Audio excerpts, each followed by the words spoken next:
Hello guys, today I'm going to narrate a story based on true incident.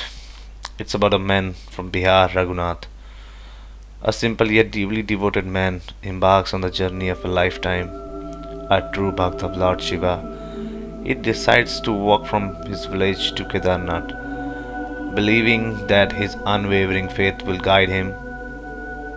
With nothing but a Trishul locket, a small bundle of belongings, and a heart full of devotion, he traverses through dense forests, rocky terrains, and freezing rivers, chanting Har Har Mahadev at every step.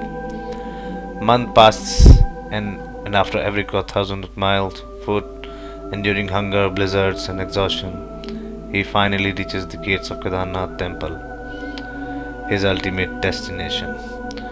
But fate has other plans. A priest standing near the entrance notices his torn clothes, frostbitten finger, and the unwavering determination in his eyes. The priest shakes his head solemnly and says, Baba, what are you doing here? The temple doors have been closed for 6 months. No one can enter until April. Return home, for Lord Shiva will not grant you darshan now.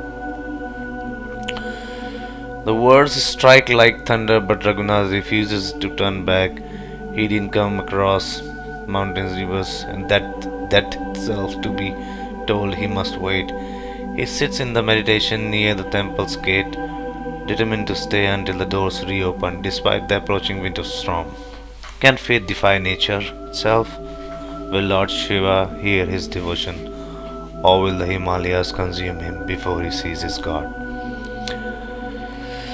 The cold Himalayan winds howled through the deserted valley as Raghunath stood frozen before the mighty Kedarnath temple, its towering stone walls now sealed for the harsh winter.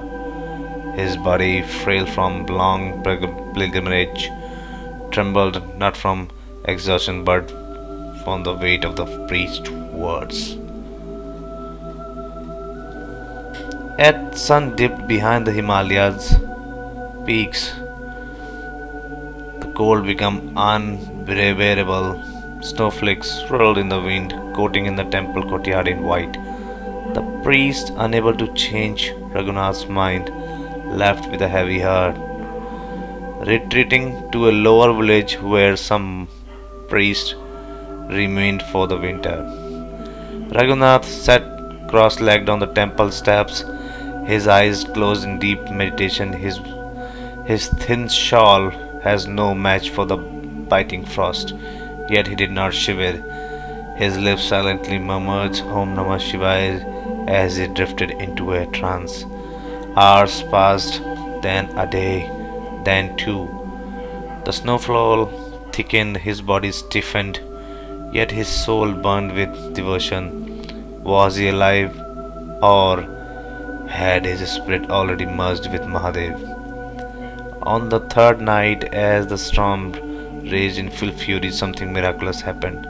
A mystical warmth enveloped Raghunath. In his trance, he saw a tall figure draped in tiger skin with matted hair and a crescent moon glowing on his head. Mahadev himself. Why do you suffer here, my child? The voice resonated like thunder, yet carried the softness of flowing water.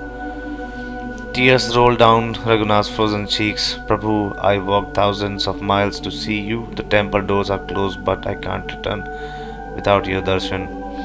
Lord Shiv smiled.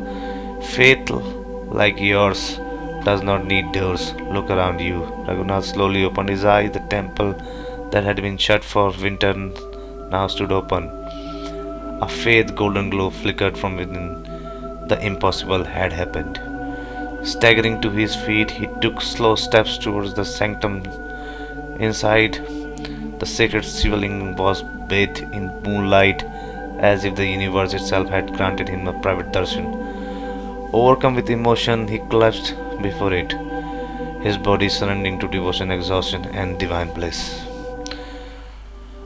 At dawn, a group of villagers and monks arrived near the temple, expecting to find nothing but layers of snow. Instead, they discovered something inexplicable.